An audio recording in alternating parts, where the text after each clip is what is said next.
सूचना के आधार पर आज की कैबिनेट बैठक में जो सूचनाएं चल रही थी मीडिया के आधार पर, संगठन के जिम्मेदार पदाधिकारी होने के नाते हम सुबह 10 बजे पहुंच गए थे।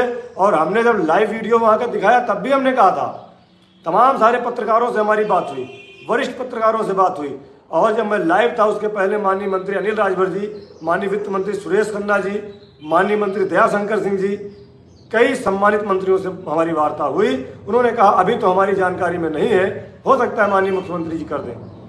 तो हम वही कह रहे थे कि अभी मेरी जानकारी में नहीं है। तो एक आज हमारे साथी का कमेंट आया था कि तुम कैसे नेता हो कि प्रस्ताव की जानकारी तुमको नहीं है। तो साथियों, आप सच सुनने की आदत डालिए, सच समझने की आदत डालिए। जो भी फर्जी बातें चल रही हैं, फर्जी न्यूज़ चल रही है, इनसे बचने का प्रयास करिए। हम ये नहीं कहते, हो सकता हमारे किसी साथी को कहीं से जानकारी मिली हो, उसने आपको बता दिया हो। और हम प्रयास करेंगे, जिन मीडिया में ये खबर छपी है उनमें हम कल भेजेंगे, एक अपना प्रेस नोट भेजेंगे और उनसे कहेंगे कि अपनी खबर का खंडन छापिए।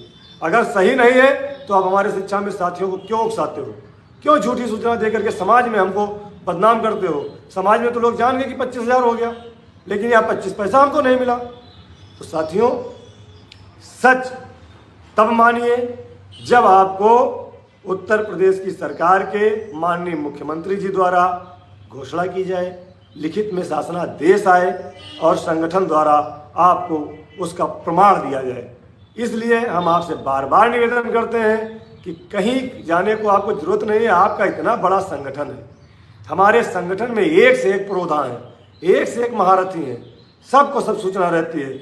और आज फिर मैं कह रहा हूँ, जब भी आपका प्रस्ताव जाएगा, जब भी आपका मामला बनेगा, तो कम से कम 4 दिन 5 दिन पहले आपके संगठन के पदाधिकारियों को जानकारी मिलेगी। इसलिए मीडिया की खबरों पर, अन्य किसी साथी की खबर पर इतना बखेड़ा आप लोग मत खड़ा किया करिए। सुबह से मैं फ़ोन उठाते उठाते परेशान हूँ, बहुत सारे लोगों के फ़ोन नहीं उठा पा रहा हूँ। अब बताइए, संगठन काम करे, सबको फ़ोन पर सूचना दे। इसलिए तमाम खबरें तमाम बार निकली। मैंने बार बार आपसे निवेदन, हाथ जोड़कर निवेदन किया कि जब तक शासनादेश ना आ जाए, मनोज जी दुख होने की कोई बात नहीं है, क्योंकि हमें पता था, कल भी पता था, लेकिन हमने कहा नहीं, आज का दिन बीत जाए, हो सकता है अचानक कुछ हो जाए। इसलिए आप लोगों से निवेदन है कि जब तक सरकार का शासनादेश न जारी हो जाए, तब तक आप लोग किसी भी तरह के उम्मीद इस तरह की आज हो जाएगा कल हो जाएगा मत लगाइएगा। जब भी होना होगा, हमारे संगठन के सम्मानित पदाधिकारियों को जानकारी होगी, हम लोग आपको बताएंगे। और ऐसे नहीं होगा, आपको बुलाएंगे, यहाँ 2 4 500 लोग होंगे, हमारे सैकड़ों साथी होंगे, तब माननीय मंत्री जी, माननीय मुख्यमंत्री जी और हमारे माननीय MLC श्री श्रीचंद शर्मा जी होंगे, तब जाकर के। ऐसा नहीं है, ये बड़े मामले हैं, आप लोग समझदार हैं, लेकिन आपकी भावनाओं से जो लोग खेल रहे हैं गलत है, चाहे वो मीडिया घराने के साथी हों, चाहे हमारे साथी हों। इस तरह से कोई भी चर्चा, जब तक प्रस्ताव पास ना हो जाए, शासनादेश जारी ना हो जाए, इस तरह की कल हो जाएगा परसों हो जाए, ऐसा नहीं करना चाहिए।